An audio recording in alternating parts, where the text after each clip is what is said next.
Jack Sullivan didn't care for rank, medals, or the weight of a title. He cared about the kill, the art of it, the discipline, the calculation, the raw efficiency of snuffing out an enemy before they even realised they were prey. He wasn't a psychopath, not quite.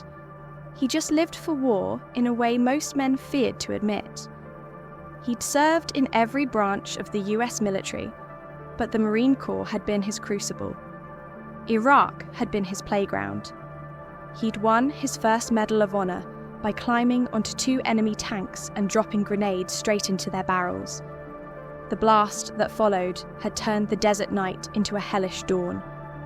His second came after he took out an entire enemy squad with nothing but a standard issue entrenching tool. He remembered the sound of the shovel cleaving through skulls. The last man standing, a sergeant, had begged for his life, hands slick with his own blood. Jack had taken him alive. Intel was a valuable thing, and Jack knew the importance of leverage. He should have been promoted, but he always refused. The red tape of leadership never suited him. Instead, his talents caught the eye of the CIA, and soon he was a ghost, slipping between conflicts like a shadow with a heartbeat. Missions that would have been suicide for anyone else became his proving ground. His skills sharpened to something inhuman, and with each kill, he learned. Every body he dropped made him better, faster, stronger. The men around him feared and admired him, but they never understood him. Jack didn't fight for God, country, or duty. He fought because it was the only thing he was good at. One night, he was summoned to a briefing unlike any before. A nameless agency, higher than the CIA, higher than even the president's office, had requested him personally. He entered the briefing room to find 4- and 5-star generals, men who commanded entire wars, looking like frightened schoolboys. Something about that made Jack smile. They told him about a mission, Marines trapped behind enemy lines, but not just any enemy, a facility, a laboratory, the birthplace of super soldiers. The kind of horrors built from science gone wrong, Jack accepted before they finished explaining. He was dropped 100 meters from the facility, a lone shadow against the darkness. The first guard barely had time to register the glint of Jack's blade before his throat was open, and Jack stepped into the base, silent as death. Then he saw it. The first one. The guard was grotesque. A hulking slab of meat with the veins of a steroid addict, his muscles rippling unnaturally as though they had lives of their own.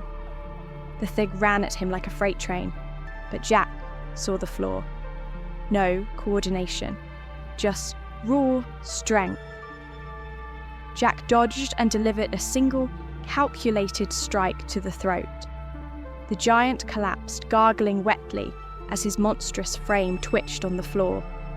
Jack moved deeper into the facility, finding the captured Marines locked behind reinforced steel. Their eyes widened when they saw him, a lone soldier breaking into hell to bring them home. But they weren't relieved. "They're not human," one whispered. "The guards, they're not human." Jack's answer was simple. "Then we kill them fast." The escape was almost too easy, until they reached the exit. There, waiting in the dim glow of the facility's emergency lights, stood 3 figures. Jack knew instantly. These weren't men. These were something else. The first one grinned, his teeth too perfect, too white. "Are you ready for this?" he asked, and then he moved impossibly fast. Jack barely dodged the blade that whistled past his throat. The fight that followed was brutal. Jack countered every inhuman strike with raw, trained efficiency. It took everything he had, but the guard finally collapsed, his neck twisted at an impossible angle. The second one roared, tearing his own shirt off, revealing muscle so dense it seemed to defy biology. Jack met him head-on, a clash of martial skill against genetic monstrosity. It was the hardest fight of Jack's life, but experience won out. He snapped the beast's arm at the joint, used the opening to deliver a final, fatal blow. The third one wasn't human at all. A thing made of muscle and bone, with limbs that bent the wrong way. Its eyes glowed in the dim light. Jack exhaled. "This will be your last fight." The thing lunged. Jack ordered the Marines to get to the chopper as he faced it alone. The creature shrugged off every attack. It was faster, stronger. It was winning. Jack was losing. Then he remembered a technique, a forbidden strike taught by a monk in the Himalayas. A move meant not to kill, but to disable. Jack executed it perfectly. The creature froze, its monstrous body locking up. Jack turned to run, but before he could escape, a hand, massive, clawed, clamped around his leg. The creature's voice was a guttural rasp. "You won't get away." Then, gunfire. A Marine, one of the ones Jack had saved, emptied his magazine into the beast's head. The thing collapsed. "Get to the chopper," the Marine shouted. Jack staggered to his feet. He had fought men. He had fought wars. But this was something else. As the chopper lifted off, Jack watched the facility burn below. Something told him this mission wouldn't be his last. And for the first time in a long time, he felt something close to fear.